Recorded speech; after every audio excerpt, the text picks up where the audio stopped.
Hello again, everyone. Thanks for joining for another session from Azure Zero to Hero. First of all, welcome to Azure Zero to Hero again with January sessions. Today with Saeid together. He's also one of the community leaders. And this session is also from Saeid. And today we are going to learn amazing stuff from it. So I'm so excited to learn more about hybrid cloud best practices and management tips from Said. So good evening, good morning, good night from wherever the world you are. So we are going to quickly to check our code of conduct for each session we have. So to be aware of each other, be friendly and patient, welcoming and respectful, and respecting to each other's opinions and comments in the chat. So if you have also any question during the session or at the end of the session, this code of conduct also applies to the whole session. And we are totally sure that everything is going to be fine. So about Microsoft Learn. So every session we kick off with our monthly sessions.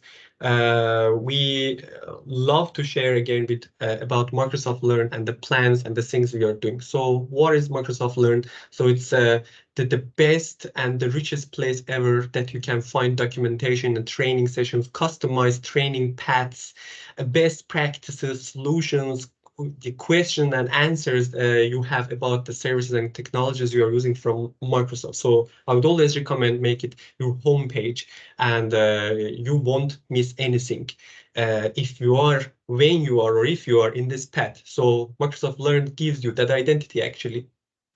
So we are learning rooms, part of tech community within Microsoft Learn, and we are leading currently 2 learning rooms with more than 2,000 members, learners actually. That is fantastic. We are so excited about it, and the sessions we are holding, we're getting a lot of positive feedbacks, and I'm really thrilled about it. And in this session also, I'm sure we are going to learn a lot of exciting stuff. So, Said, the stage is yours.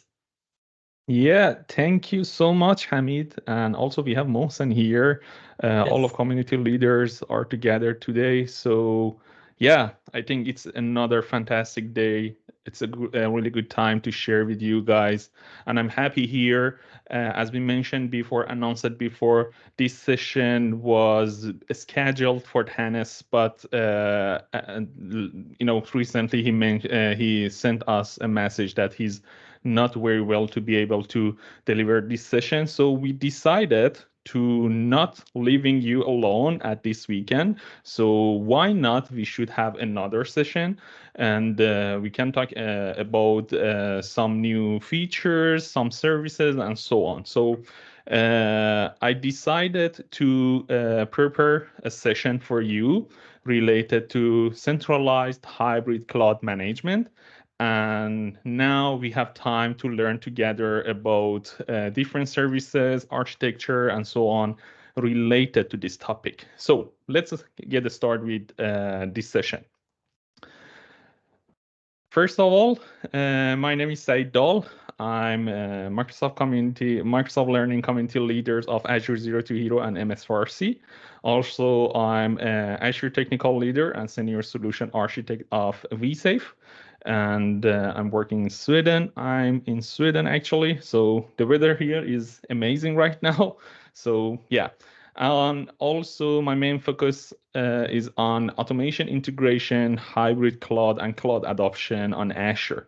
So if you want to keep in touch with me, please follow me in LinkedIn, X, formerly Twitter, and also you can check my blogs. So let's start with our session. Today, I'm going to talk about these topics and this title. So basically, I will start with a hybrid cloud concept because I believe we need to understand more about the concepts and get understanding about what we need to learn about hybrid cloud concepts. And then when we learned about cloud concepts, hybrid cloud concepts, then we can see what Azure offers us regarding this amazing environment. So basically, we need to learn about concepts, the Azure solutions, services, and also Azure Arc, and some idea about security and identity, and then about cloud, hybrid cloud architectural design. So the first one, hybrid cloud concept. The things that we need to know about cloud concept is how we can define a cloud or an environment as a cloud, a hybrid cloud. So we know about public cloud, which is like Azure. And also we need to know about private cloud, like if you have any data centers, if you have on-premise environment, servers environment on your local, in your offices, in your organization, which we define it as a physical environment. And basically, when you have public environment, so it's like, okay, I have every single services that I need inside Azure. But also, if you need or if you have any services or any servers in your environment, organization, and in your branch offices, so you need to call them on-premise environment and call it a private data center if you have. So you will have a private cloud too. So when you have these two environments together, so you need to actually combine these two idea, like private environment and public cloud together to be able to communicate to each other. So when we are going to build this kind of connections or environment, we can call it hybrid cloud. So it means some resources are in cloud, public cloud like Azure, and some resources are located in your offices like on-premises. So one of the important things that you have in this kind of scenario is you should have consistent hybrid cloud solution. So basically, you need to have the connection between these environments, and it's really critical. Otherwise, you cannot extend your environment. You cannot be able to use your environment in a good way. So it's really important. So when we want to use a hybrid cloud environment, you need to understand getting understanding of what you are going to do with your environment. So if you want to create connection between them, then we need to go through the different hybrid scenarios or hybrid solutions. So now we get some understanding about hybrid cloud concept. So inside Azure, we have 6 different areas that Azure helps us to be able to use them. Inside applications, data, management, security, identity, and networking. In this session, I'm going to explain each part of these aspects, and I would say 6 important elements that Azure helps you. And you can learn basically which services and actually how you can use these different services to be able to use your environment. So the first item that we are going to check together is related to the communication. So the networking. When we're talking about networking, it means we need to get understanding about services and possibilities that you have regarding the communication between your environment.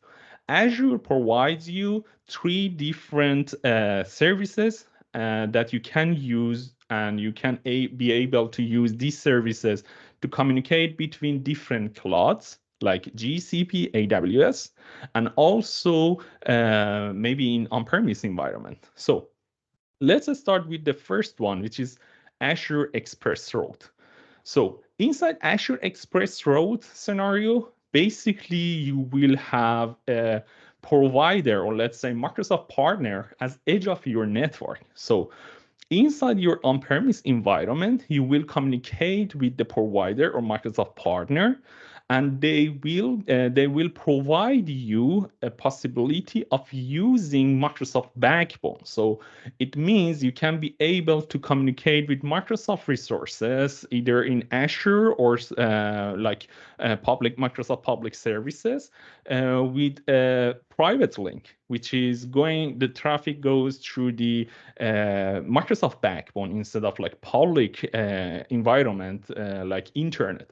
So it's a very good solution if you want to use a very high performance connection, and also actually if you have different offices, branch offices, and you want to create a solid communication with Microsoft resources, and it doesn't matter if it's like M365 resources like Teams, Exchange, and so on, or Azure resources. So Azure Express Route is the one of resources, or let's say technology that you can use for communicate between your on-premise and the Azure cloud. The second one, which is one of the well-known scenarios that you can, and also services that you can use for your environment, and it's called Azure VPN Gateway. And this service actually enabled you to be able to connect and communicate between your on-premise or other clouds. So basically, you can use S2S or site-to-site VPN to connect and communicate with Azure resources inside your on-premise environment. And it's really important because it's a very good solution in terms of cost and performance, but you should know that you need to use a public cloud, so like internet. So you need to have that kind of backbone. It's not the same as Express Route. So in this scenario, you have basically a different type of like high availability, redundancy, and so on, to be able to create a good connection between your on-premises and the VPN Azure environment. But there is a question. If you have different branch offices, if you have a big scale organization in terms of the design or distribution of the offices, how you can handle these kind of scenarios? Should you create different VPN connections or using Express routes? So Microsoft Azure provides you another solution, which is called Azure Virtual WAN. So inside Azure Virtual WAN, you can consider is a kind of hub. So you can connect all of your branch offices to your virtual WAN as a hub and create different routing method, or like using Azure Firewall to control the activities, traffics, and so on. And this scenario, the good things about this scenario is it's not only working with VPNs, but also it works with express routes. So you can have combination of express routes, site-to-site VPN or point-to-site VPN, to be able to communicate with your resources. And the other good things about virtual WAN is you can create a route traffic protocols, or creating routing protocols. So it means you can create a kind of route to communicate between branch offices. So it's really cool. So you have a virtual WAN inside your organization, and you can create a very good, solid environment to be able to communicate with your environment. So until this slide, we learned that Microsoft Azure provides you 3 different scenarios that enables you to communicate with like on-premise or different clouds. So the other part that we need to consider about that is related to storage or data management. One of the cool scenario or solutions that Microsoft Azure provides to you is Azure Stack HCI. So Azure Stack HCI is a hyper-converged infrastructure solution that hosts Windows and Linux virtual machines or containerized workloads. and there, you can use different like storage to be able to create a kind of connection between your on-premise and the Azure cloud. So in this scenario, in Stack HCI, you are able to use a kind of connection based on Windows Server to be able to communicate with Azure and basically use Azure services or using Azure portal to extend, manage, and monitor your environment. So if you have a kind of data center or if you have a big scale on-premise environment, it's a very good solution that you can extend Azure portal usage and actually opportunity or services or options inside your on-premise environment. I'm not going to explain the Azure Stack HCI because it's a very big service solution that you can use for your environment. But just to mention that you have different layer of using, I would say, different layer of the design inside Azure Stack HCI.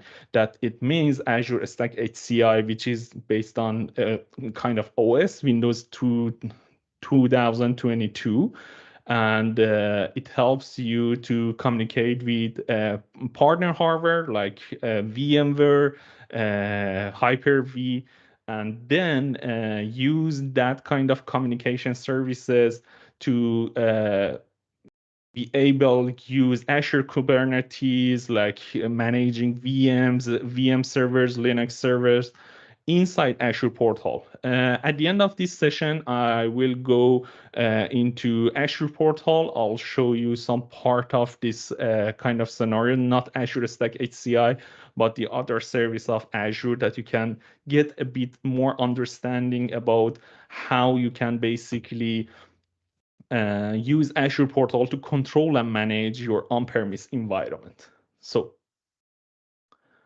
the next part or next service that you can use in Azure storage and data management for hybrid environment is Azure Databox. You may heard about this service or kind of possibility that Microsoft Azure provided to you or may not. So I'm going to explain it a bit to get understanding about that. So Azure Databox, it's a service that Microsoft provides you to move your data, I'm talking about like terabyte size of data, as fast as possible to your data center, or let's say to your Azure environment. So it's a kind of box of the storage that you can move your data to these boxes and then send it to Azure data centers, and the engineers in a secure way will upload your data inside Azure. So if you have a big size of the data, it's a good solution that you can use to send your data in a fast way. And if you have like busy network, so basically you can use this service to move your data easily to Azure. So this is the best scenario if you have a large scale file. But imagine that you have file share services, like sharing services based on Windows or other scenarios, and you have one office in like Stockholm. So you can easily manage that, right? So there is no any problem that you can control, or you can create a kind of like a different service, and you can basically replicate your data to control and make sure that you are you have not problem with like disaster, the recovery and so on. But if you have more than offices, like if you have office in Stockholm, Delhi, or Seattle, so how you can control that? How you can make sure that your services are up and running all the time? So Azure File Sync is the best solution that you can use for your environment in hybrid scenario. So what does what basically is what is the Azure File Sync? So Azure File Sync helps you to actually replicate your data inside Azure, and it helps you to basically have a backup of your file inside Azure Cloud. So if something happened, for example, for your office in Seattle, and you lose your data, and then you shouldn't be worried, because basically if you create a new server environment, then you can connect it to Azure, and the file share will be synced with Azure, and you will basically back to the normal process of your environment. So in this scenario, Microsoft Azure provides you some actually you can use different benefits here. For example, you can use cloud tiering, which is related to the size, down cost, and you can use called like on demand, so you can quickly basically use the data, or upload or download the data without any problem, and you can basically use different region to actually be able to upload or download the data easily. Also, you can have a multi-site access and sync. So as I've mentioned before, if you have branch offices in different region or different locations, you are able to sync between resources, and actually you can use cache service in this kind of scenario. So it helps you to recover your environment, or using file services or file sharing in a very fast and a very good environment. Also, as I've mentioned, business continuity. So if something happened, basically you can recover your environment very fast. And beside that, you always can use the Azure backup. So you can make sure that always have a backup of your files and file share inside Azure. So it's really good. We have the sync services here regarding the files, but there is more. So for example, Azure Site Recovery and also Azure Backup. Azure Site Recovery basically enables you to make sure that you can replicate your environment to the other region. So in different situations like disasters, so you can easily recover your environment without problem. So it's based on high availability, or let's say the recovery services that you can use for your environment. Beside that, you have the Azure Backup. Azure Backup helps you to back up your files inside Azure. So it doesn't matter. In this case, I'm not talking about like Azure VM. I'm talking about your on-premise environment. So you can upload, you can back up either your server's files, or disk volume on your server, or even you can use a storage account inside Azure and use that for SQL servers that you have on-premise, and store the data there and create a backup there. So you have site recovery, you have Azure backup, and you have these kind of services that helps you to have basically continuing on your environment. So until here, we understand about networking and Azure backup and recovery and data management. But when it comes to the management, actual management of your environment, and we are talking about big scales, what kind of services can help us? Before I go with next slide, I need to mention about the Gartner report that recently published, which is related to the last year, 2023.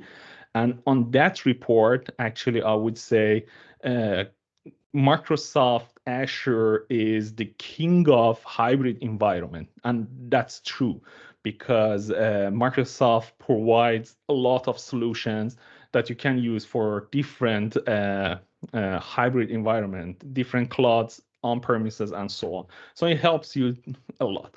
So next service, which is Microsoft originally provide this solution, if I'm not mistaken, in 2029.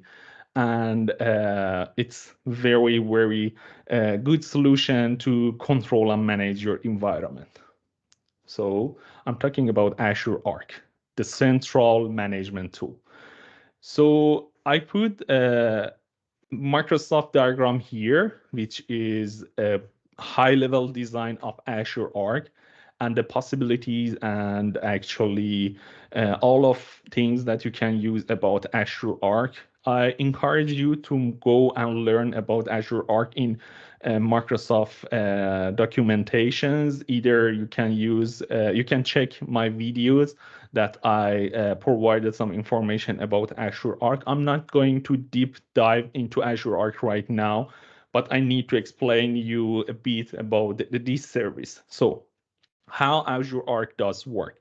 Azure Arc is basically based on different methods or scenarios. And one of them, for example, is related to managing the servers. But basically, the base idea about Azure Arc is you can onboard your resources that are based on on-premise or let's say the other clouds into Azure. So you are going to onboard your resources to Azure. And as soon as you onboard your resources, it means you are able to manage your resources in one plane of management, which is Azure. And it basically applies to different services and different options that you have in Azure. For example, you can use PowerShell, you can use Graph API, and for example, you can use Azure CLI to be able to manage your resources. So if you can check in this diagram, as you can see, there are kind of services related to data services. For example, logic apps, Azure Functions, Service Bus. So you can basically use these services for your on-premise environment, creating automations, managements, backups, and so on. So you are able to do a lot of things regarding like monitoring, logs, security, and so on. And also you can apply Azure Policy to your environment, which is related to on-premise, and it's so cool. So the demo that I'll show you at the end of the session is related to Azure Arc. I want to show you how you can start with Azure Arc, and then you can get better understanding about these big services. Inside Azure Arc, basically we have four main components, or let's say service management services. And the biggest one is Azure Arc Resource Bridge. Azure Arc Resource Bridge is a kind of connection based on the implementation that you can do.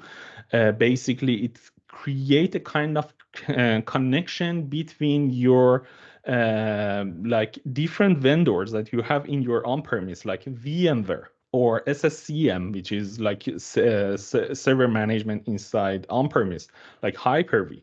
So you can create a bridge between your on-premise services or on-premise environment and Azure. So it can help you to create, update, for example, VMs, resize the VMs, and so on. So you have one management portal to do everything that you want inside your on-premise environment. Beside that, you have Azure Arc enabled servers, which is related to your servers in on-premise or the other clouds. So you can onboard your servers into Azure. And as soon as you onboard the servers, you're able to use Microsoft Management, DSC, or like backups, security, management. I'll show you at the end of this demo how you can use and manage your on-premise environment inside Azure Portal, which is very cool. And the other service is Azure Arc enabled Kubernetes. If you are a developer, if you already worked with Kubernetes clusters, so you can understand how much is important. So when you have on-premise environment included Kubernetes clusters with different application, pods management, and so on, and if you have the same in the other clouds inside Azure, so managing all of these resources together, it's a bit tricky. But with Azure Arc enabled Kubernetes, you can basically onboard your Kubernetes clusters to Azure, and basically everything that you have related to Azure Kubernetes service, which is the nature service inside Azure. So you can use all of those actually services and options inside your Kubernetes clusters in your on-premise environment. So it's a very good solution. For example, you can connect it to different repository like DevOps, Azure DevOps, or GitHub to continuing your development. You are able to do more innovation. You have different security level. And when we're talking about security level, it means you can use Azure RBAC, role-based access control, for different resources that you have in your on-premises. And in many ways of management, you always need to have this kind of access or management inside your on-premises. Also, there is another one called SQL Server Enabled, or Azure Arc SQL Server Enabled, which helps you to actually onboard your SQL servers to Azure. And the options and features that you can use for this service, it's phenomenal. For example, you can have a SQL Server assessment to control the security, and it provides you all of the best practices that you need to apply to your environment. And also you can apply the Azure Cloud Defender for your SQL Server. So all of security patch management assessments are basically you are able to apply for that. So as I said, I encourage you to read more about Azure Arc.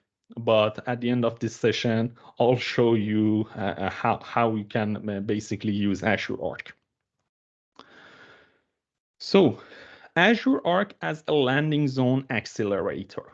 Before I explain Azure Arc landing zone, I need to help you to get some understanding about the Azure landing zone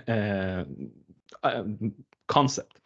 So an Azure landing zone is an environmental follow case design principle across your environment. So if I want to explain it in simple language, basically Azure landing zone, it's a subscription based on a different policy, access, blueprints, and so on. So if you want to replicate your environment times to times, basically these kind of landing zones help you to extend your environment easily, or even you can apply different security in your environment. So having different policy based on governance and also security, you can apply that.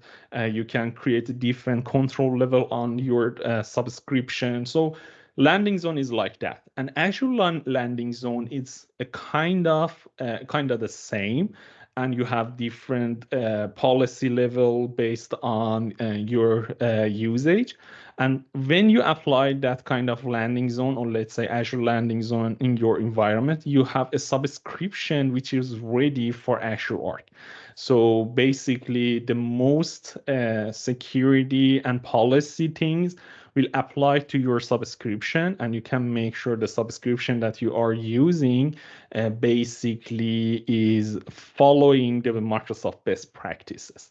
So this Azure Arc landing zone is based on one of the design that you will have for your environment regarding the Azure hybrid environment design.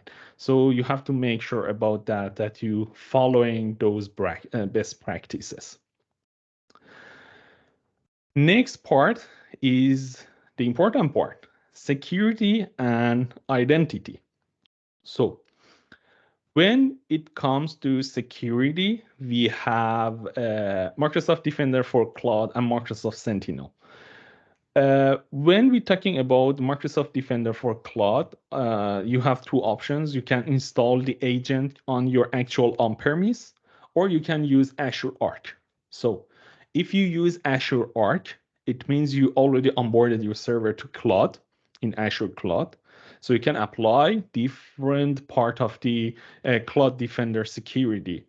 And it helps you to basically follow the best practices and make sure that your on-premise environment, not only Azure, but also on-premise or other cloud services are in actually safe zone, I would say.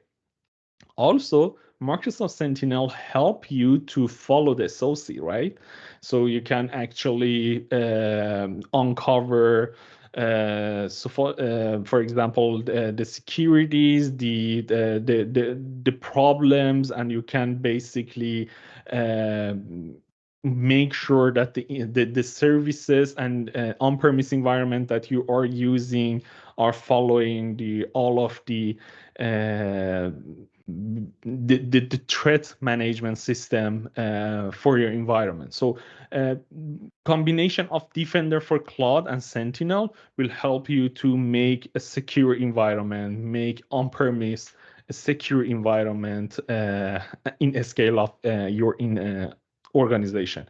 And you can apply like governance and the other things that you have in your environment. Which is really cool because in many scenario, basically you have Azure Cloud and you have a lot of policies, you have security there, but in some cases, customers or organizations cannot apply those resources or those policies into their on-premise environment. However, with Azure Arc, you can be able to do that. The third option is Microsoft Entra ID or Entra ID Connect.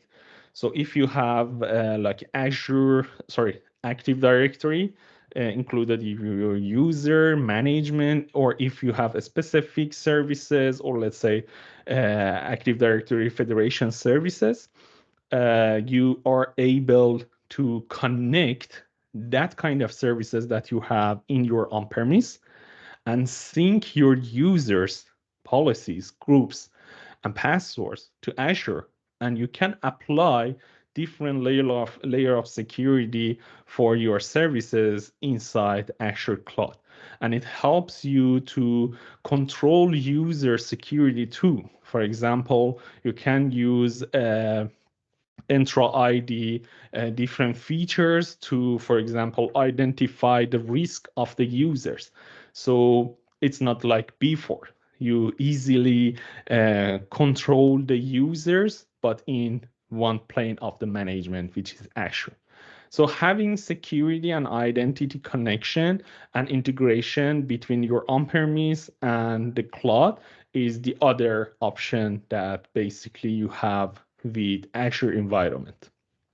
So until this slide, we learned about security, Azure Arc, and storage accounts, storage and management, and networking. But I have some tips for you if you want to start to design your environment.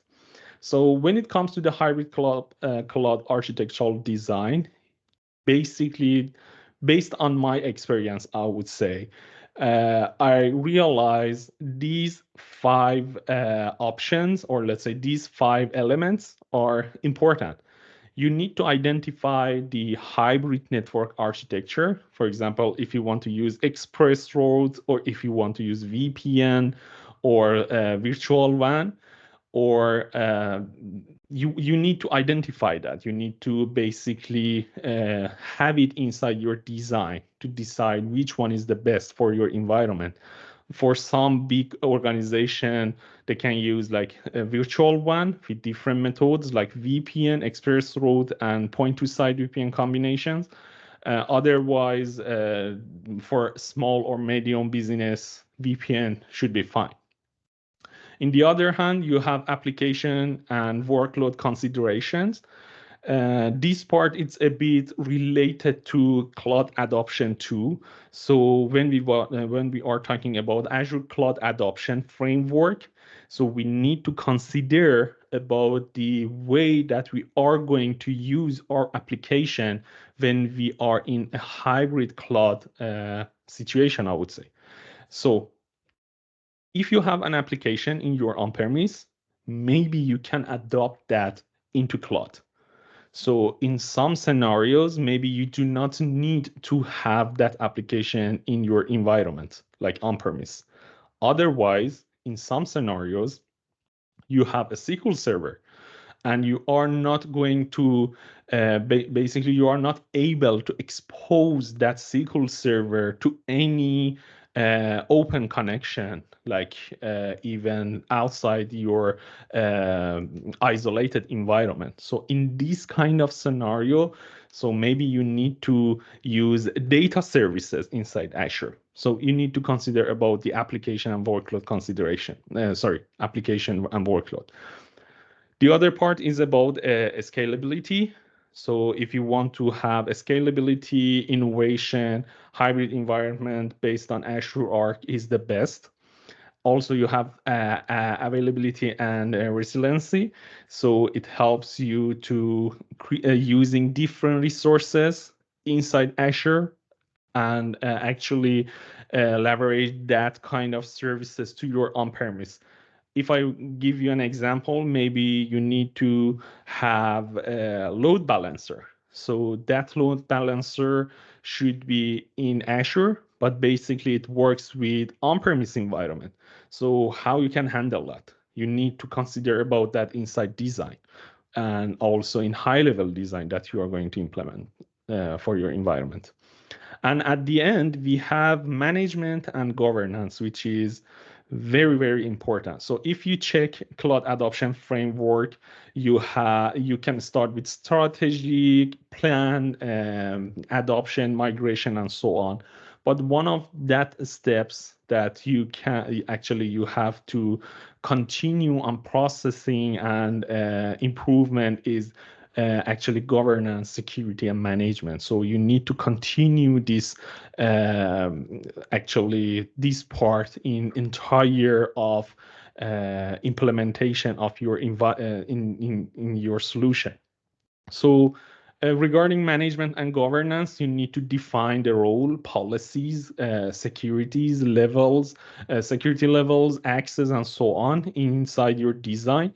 And when you have all of these five option, or well, let's say consideration in your design, then you are able to actually implement the actual scenario in your environment. So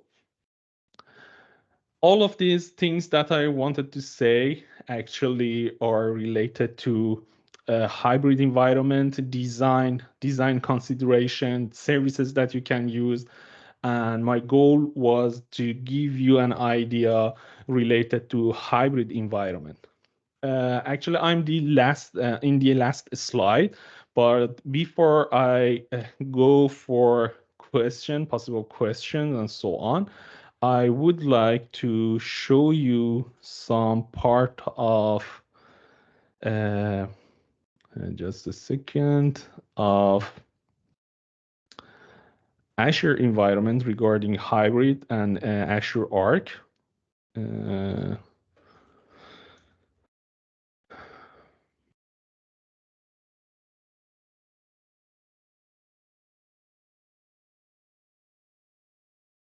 Okay. So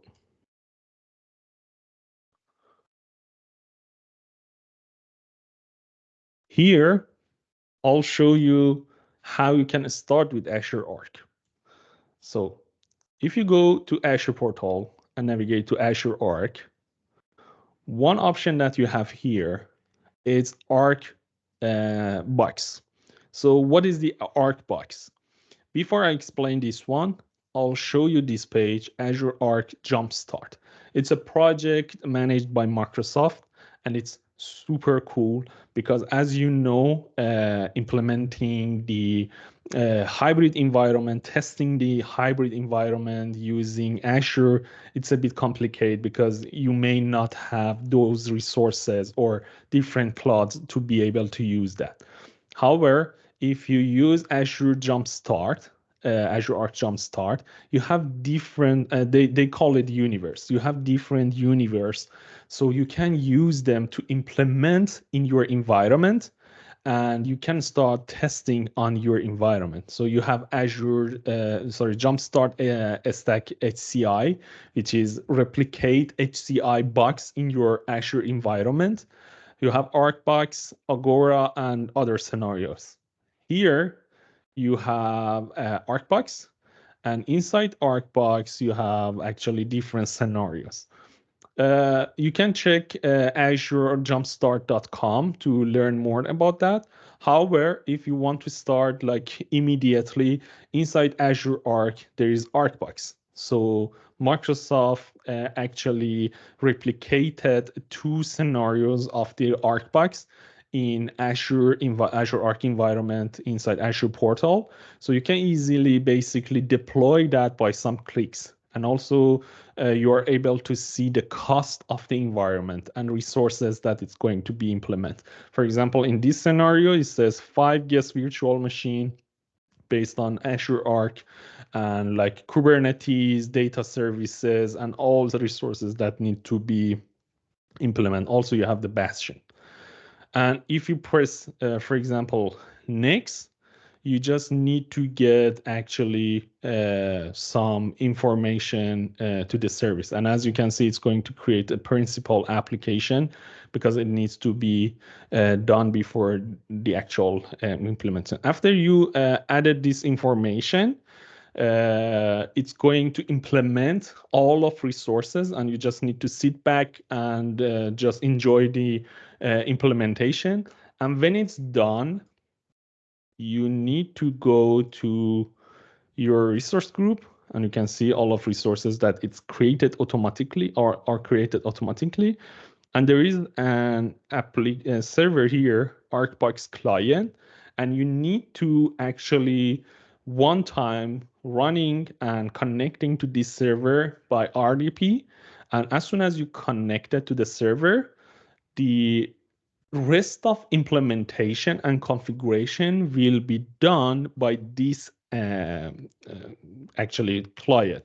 So it's pre-ready codes and implementation inside this client. So you have 2 steps here, actually 3 steps. First implementation and waiting, and then you have this client, and after connecting to RDP to this client, you are able to continue with development. So after it's deployed inside Azure Arc, I can see different machines. As I've mentioned before, these machines are not in Azure. So they are on-premise VMs. For example, located in Hyper-V, VMware in my on-premise, or AWS or GCP. What option we have here? I just want to show one of them to you since we don't have that much time. For example, this is one of the on-premise machines, Windows 2022. I can see a lot of information here. Also, I can apply updates. I can check logs. I can use auto manage, app insight, and so on. But let's check this one.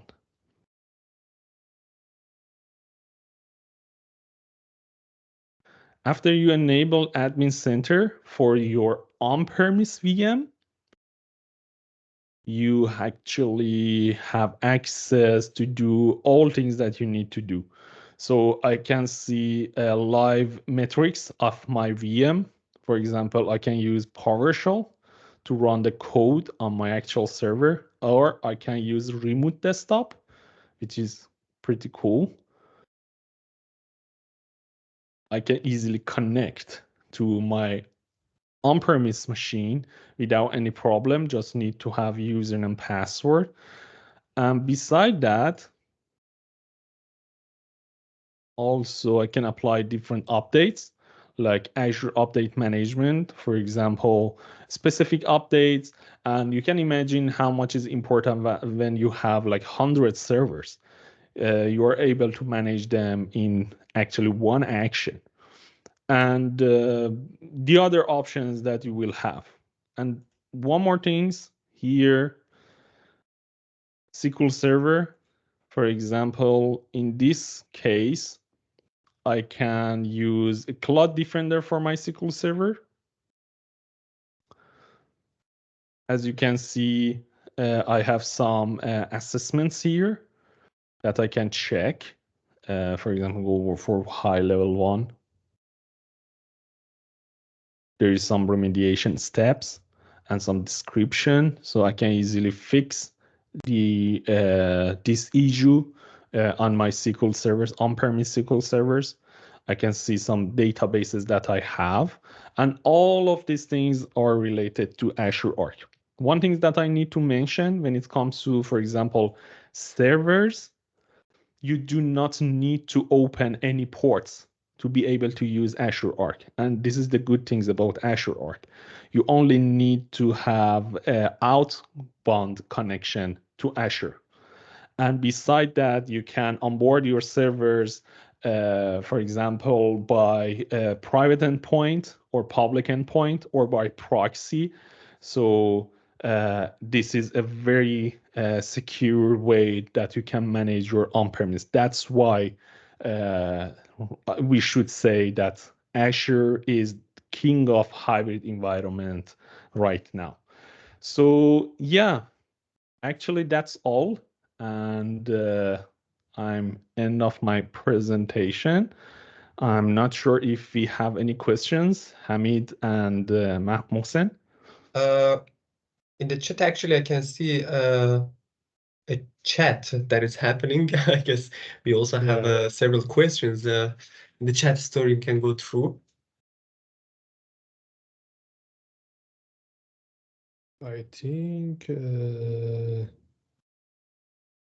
Yes, the chat was the call. Osman. I have a question. Yes. And also, anybody want to speak? Is it possible to enable microphone raise hand? And one question in car, will we need any of the Azure routine explained before, the best practice, or is public available? How to secure access, Azure Identity Access Management plus conditional access? And how is this accessible via DNS and or File Explorer?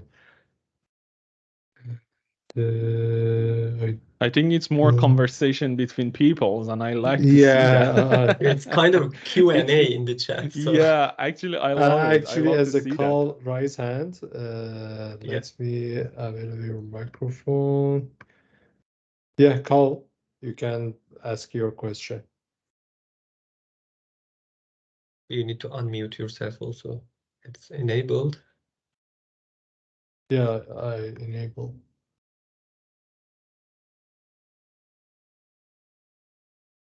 It says not No, allowed. it's allowed, but you need to unmute yourself, Carl. Yes. If you need to click on the mic button.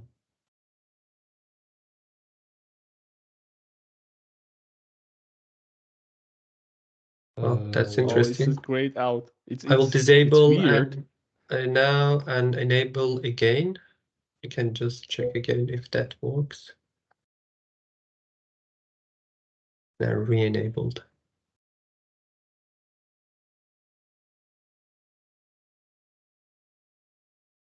Doesn't work? No, not yet. Okay. Yeah. Hamid, you try to fix this one. I read the next question about Bushra. How we can differentiate site recovery and backup. So a site recovery is actually a bigger, I would say it's bigger than backup. And why? Because with site recovery, you can actually replicate your environment in different region. But when it comes to backup, for example, you can have it for small scenarios too. For example, backup of, for example, a volume of your disk or a folder inside your on-premise environment. So there's differences between two them, but in many cases, I would say like a small medium business, they are using a backup scenario because they want to have their backup inside Azure. Otherwise, site recovery is for replicating environment and actually based on BCS, actually continuous business services.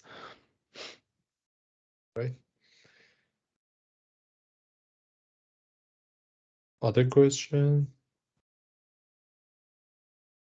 I'm reading the text that people Cole and Thomas actually wrote that will we need any of Azure routing explained before best practice or it's publicly available how to secure access and so on.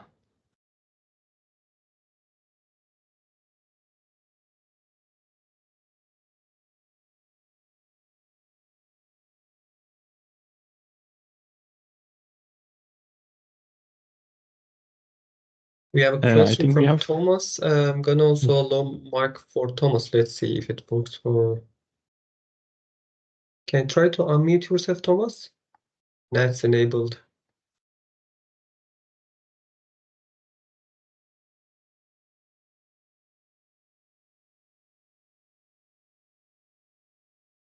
that it's weird. That seems like a Teams issue because we don't have that much accessibility or management to. Yeah. Yeah, sorry guys. Seems like a Yeah, Teams issue. sorry. Because in here I can see that it says Mark enabled. Now your camera is also enabled. The next step is to promote you to a presenter because all of them enabled now. Yeah, I think there is a question. Is connecting a DC Windows server of lower versions, which is on-premise to Azure with Azure Arc, gives us more management features or abilities or control? Basically, everything that you have on Admin Center of Windows is the features that you have. But if you are on lower version, under, if I'm not mistaken, 2016, then you cannot use, for example, Admin Center because that service is not available on those version of the Windows. However, one of the features that you can use for your environment, which is one of Microsoft recommendation, is related to extend security on your environment. As you know, Windows 2012 is deprecated related to getting security updates. So you can use Azure Arc onboarded to your environment and using extend security. So that's the feature, but yeah, there is some questions behind the licensing part and how you can manage it. And in some cases, actually is not cost efficient. So I rather to update my environment instead of using hybrid extend updates in this regard. I guess the mics started working. Carl, can you try that? Hello. Hello, Hi. Dahl. It's working, Peter. Good evening. Thank you for the great introduction. So the question about Azure Files was quite serious. So another conversation between me and someone else. So I would like to repeat that one. So if we want to use Azure Files for customer, for example, I told the customer that he could use Azure Files, for example, to get off code data like a sort of OneDrive for file service, right? This is the idea I have, that we remove the cold data from the production environment to save costs on storage, for example. And if we would resize the environment, we can save on space, because you would usually go on full flash today for many reasons. And this is what I was thinking about. So, but how can we actually access these Azure file on the file server, and how can we actually secure it so not anyone can just access it from anywhere, and if we can still use like things like DNS access, file explorer, map drives, or even DFS. This was the question. Is it clear? The question that I have based on your question is, you are talking about Azure File or Azure File Sync? Okay, that's the point. Yeah. I mean, yeah. When we're talking about Azure File Sync, it means we have distributed servers. Like I have Seattle, Stockholm, and so on. But I want to make sure I have a sync service between all of my file servers. And I want to make sure if something happened to one of these servers that I have in my on-premise environment, I can easily replace my server without thinking about where is going my data. Okay. Yeah. So it's yeah. Pardon me. So it's rather something like a modern version of DFS replication. That's it. Yeah, basically. yeah, kind of. Because basically, if you work with Azure File Server, you know about caching on file servers, right? So Azure File Sync, for example, having the same method for caching part, and you can make sure that basically you saved all of this information, sync your data to Azure, and every time if something happened, you can easily sync back the data, and it's like ongoing sync. But when you're talking about file share, it's a different story, because it's a storage inside Azure Cloud, and you have different method of using of that. For example, you can use SMB, right? Like mapping that, or using Entra ID to be able to authenticate and use the service. Yeah, awesome. Thanks. Yeah. One last question from my end.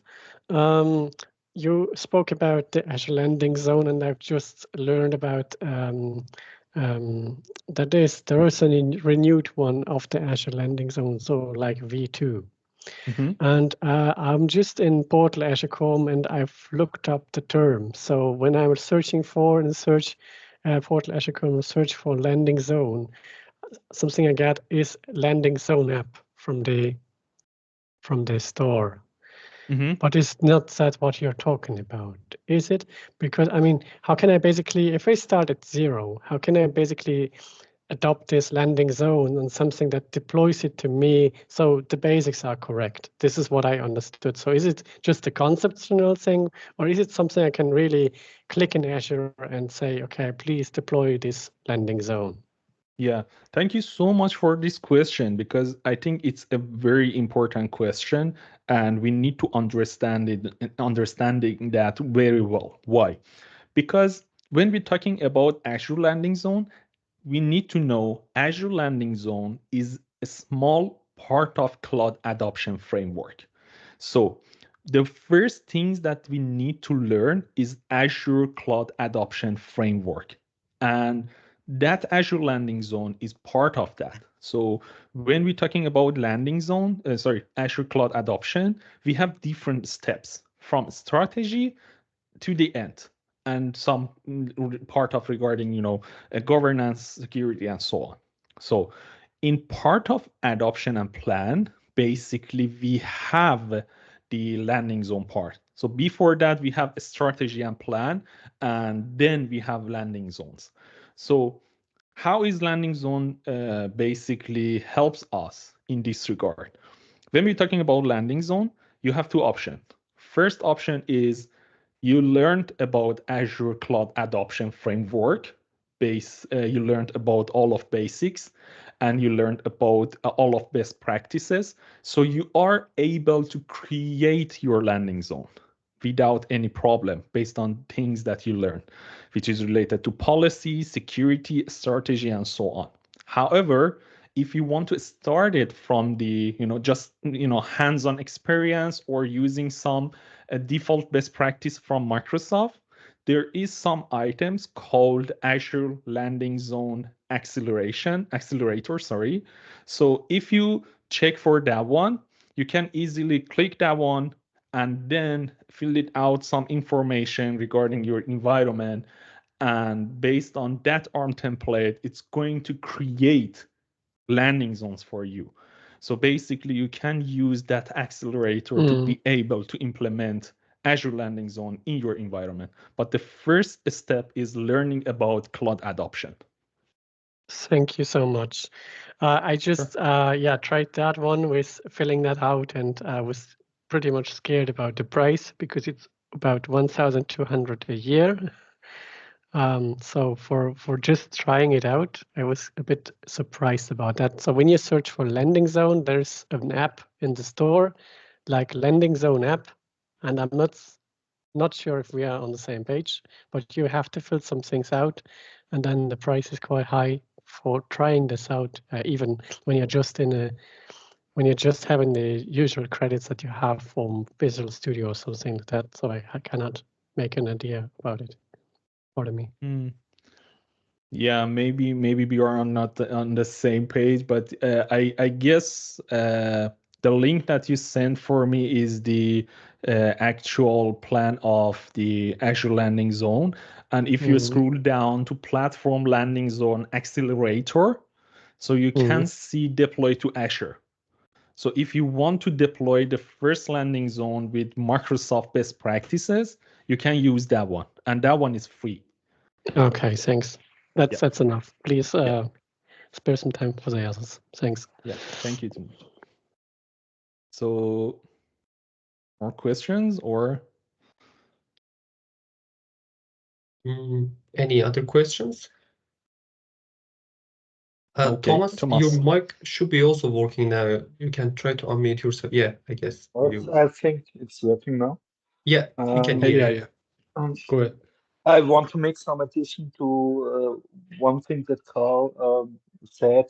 My experience is that there are some templates available for specific use cases you can use. And I think that's a really good starting point. Also, from my opinion, if you use, for example, this template that is designed for small businesses, you will get some kind of wizard after you are going to deploy it. And you can only pick the areas you want to have. And you are sure about, and this is really a good starting point. And this is also for free. That's something I would recommend on this page. Yeah. Thank you so much for the recommendation. Yeah, that's true. And if you want to start from somewhere, it's a good steps. So basically, you can deploy it to your environment easily without any additional cost, and you can learn more about landing zones easily. And now to my question. It's one of my favorite topics, and I'm working in this field, hybrid cloud. I have already heard a lot about the concept that you can't speak about a hybrid cloud if you don't do governance and security. Because if you only implement, for example, a VPN, this is only a hybrid solution, but you don't have implemented a hybrid cloud. Do you agree with that? You are talking about Azure Arc? Mm, Azure Arc is a tool to accomplish governance and security, but I think many people don't use the term of hybrid cloud in the right way, because they are thinking they have a hybrid cloud if they are deploying a VPN to Azure, and that's their hybrid cloud. But that's it's not true, in my opinion. Yeah, yeah, that's true. That's true, because when we're talking about hybrid cloud, as I've mentioned, Azure is king of hybrid cloud right now, because as you mentioned, it's not only VPN connection. We are talking about data management, security, and so on. There are a lot of factors that you have about hybrid clouds. But normally, because somehow, I would say, people sort of not following the best practices and services, they cannot create or use all of aspects of hybrid cloud.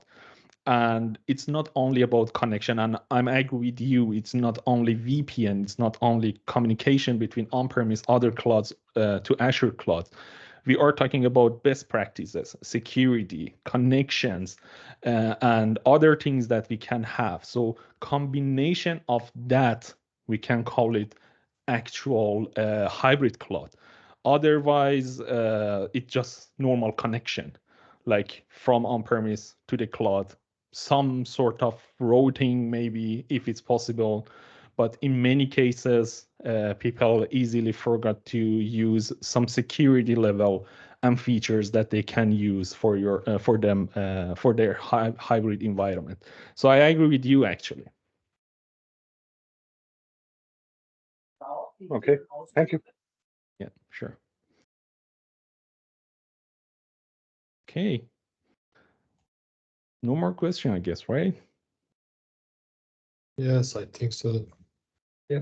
We finished the question. Is there any other question, guys? The only things that I will send the link to the chat for people that are not familiar with Jumpstart. So check Jumpstart project, and it's very useful. Again, I think Thomas, your mic is open. One more question about your personal experience regarding Azure Stack HCI. In the Austrian market, it's really hard to bring it to the market, to sell it. So what is your experience? I'm not sure if I follow your question, but if you're talking about in hybrid environment market, one thing that I need to mention, but I cannot go in a specific way and explain it too much. Microsoft is going to provide new services on top of Azure Arc and the others, and they are going to implemented that or provided that, I would say, in 2024, which is combined with AI too. And then basically having all of these things together help to actually increase the usage of a hybrid environment in this market. We need to understand that we cannot, let's say, people rate of hybrid environment, because you have a lot of resources that you cannot onboard them to the cloud and also adopted, migrated. So we still need the hybrid environment, and using different services, connections, and tools is, I would say, they are mandatory. And yeah, Microsoft is going to improve that kind of services. Many good services are coming to be, help us to improve our environment in a good way. But yeah, I'm not sure if that was the answer of your question. I hope so. It was, but let me know. It's nice to hear that there are coming a lot of more features for Azure Stack HCI, because I really it's one of my favorite topics. And the problem is that until now, Azure Stack I, on deployment for Azure Resource Bridge is very, very difficult, and it makes it hard to work with Azure Virtual Desktop. And this is one of the main features that the customer needs. And it makes it hard to bring it out into market only with this feature available at the moment. Yeah. Yes, Kubernetes is one of the points, but to be honest, in Austrian markets, people are very slow with the technology, and so in most cases this will not matter. Yeah, I agree with you. I agree with you.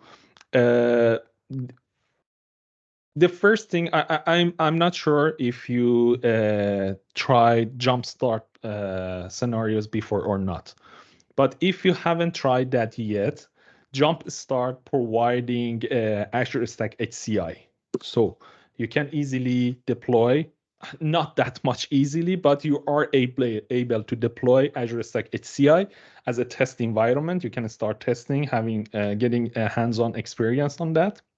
Beside that, when it comes to the markets, I agree with you. Resource bridge is one of the biggest service part of Azure Arc. And basically, yes, it's hard to implement in somehow, but one of the actually best services, and I can say the useful services in terms of Azure Arc is Azure Arc enabled After server. you've been using. I think it was Hamid. So no worries. So Azure Arc enabled servers, it's very cool. And I can say in Sweden, I've seen a lot of customers, a lot of companies are using this service, because they can easily manage the environment. But I've seen customers that they have big enterprise on-premise environment, but they are still not using Resource Bridge, but they're using Azure Arc enabled server because they need to manage their servers somehow. So that's why when I'm saying, when you want to actually design your hybrid environment, sometimes you cannot go with the biggest one. Based on customer needs and a scale of your environment, sometimes you just need to go with one of the, let's say, useful one. And in this case, Azure Arc enabled servers is very useful, and most customers using that one instead of Resource Bridge. But I agree with you. Regarding market, it's a different story. And implementation part, yeah, Resource Bridge is a bit complex to implement.